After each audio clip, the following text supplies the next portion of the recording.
Hello friends, welcome back to Potti kitchen. ఈరోజు మన పొట్టి కిచెన్లో మనకి ఇంట్లో కూరగాయలు ఏమీ లేనప్పుడు ఒక్క ఆనియన్ ఉంటే చాలండి. ఇలా ఎంతో టేస్టీగా రైస్ని ప్రిపేర్ చేసుకుంటే భలేగా ఉంటుంది. కారం కొంచెం యాడ్ చేసుకొని కొంచెం కారం కారంగా తినాలనిపించినప్పుడు ఇలా సింపుల్గా రైస్ని ప్రిపేర్ చేసి తిన్నట్లయితే మనకి ఇంట్లో ఏమి కూరగాయలు లేనప్పుడు కూడా చాలా సింపుల్గా ప్రిపేర్ చేయొచ్చు. సో ఎలా ప్రిపేర్ చేయాలనేది ఈ వీడియోలో చూసేద్దాం. స్టవ్ మీద ఒక కడాయి పెట్టుకుని 2 టేబుల్ స్పూన్ వరకు ఆయిల్ని యాడ్ చేసుకోవాలి. ఆయిల్ని యాడ్ చేసేసుకొని దీంట్లో బిర్యానీ స్పైసెస్ని కొంచెం యాడ్ చేసుకోవాలి. ఒక బిర్యానీ ఆకు, దాల్చిన చెక్క, 4 మిరియాలు, లవంగాలు, మరాఠీ మొగ్గని, బ్లాక్ స్టార్ యాస్ని కొంచెం యాడ్ చేసుకోండి. దీంట్లో కొంచెం ఫ్రెష్గా ఉన్న కరివేపాకుని యాడ్ చేసి దీంట్లో పచ్చిమిర్చి 2 లేదా 3ని ఇలా సన్నగా పొడవుగా కట్ చేసి యాడ్ చేసుకోండి. ఆనియన్ ముక్కల్ని నేనైతే ఇలా పొడవుగా కట్ చేసి 1 కప్ వరకు తీసుకున్నాను ఫ్రెండ్స్. ఇలా ఆనియన్ ఉంటే చాలు, మనం ఎంతో టేస్ట్కరమైన రైస్ని ప్రిపేర్ చేసి తినేయచ్చు. సో ఈ ఆనియన్ అనేది మనకి త్వరగా మగ్గడానికి దీంట్లో 1 టేబుల్ స్పూన్ సాల్ట్ని యాడ్ చేసుకొని అంతా ఒకసారి కలుపుకొని తీసుకోవాలి.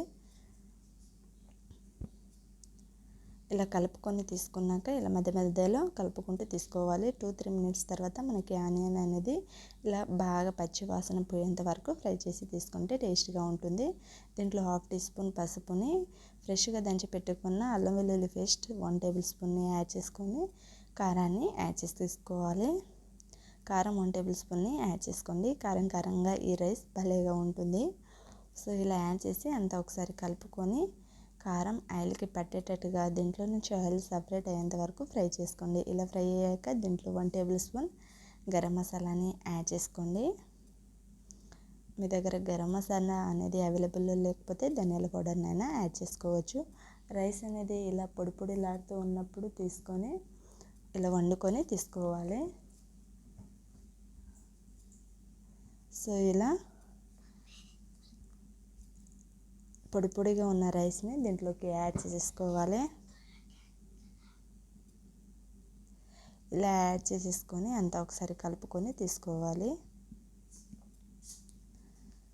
రైస్ని కారం ఆనియన్స్ అనేది పర్ఫెక్ట్గా పట్టేటట్టుగా కలుపుకోవాలి ఫ్రెండ్స్. స్లోగా మీకు అంతా ఒకేసారి కలపడం రాకపోతే కొంచెం రైస్ అనేది యాడ్ చేసుకుంటూ కలుపుకుంటూ తీసుకోవాలి. దీంట్లో ఫ్రెష్గా ఉన్న కొంచెం కొత్తిమీరని ఇలా సన్నగా కట్ చేసి యాడ్ చేసుకోవాలి.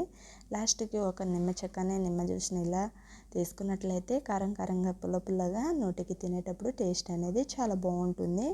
సో ఒక నిమ్మ చెక్కని ఇలా జ్యూస్ని తీసుకుంటే సరిపోతుంది. సో ఇలా తీసుకున్నాక అంతా ఒకసారి కలుపుకొని తీసుకోవాలి. రైస్కి లెమన్ జ్యూస్ అంతా పట్టేటట్టుగా కలుపుకోవాలి ఫ్రెండ్స్. అయితే తినేటప్పుడు రైస్ మొత్తానికి టేస్ట్ అనేది బాగుంటుంది.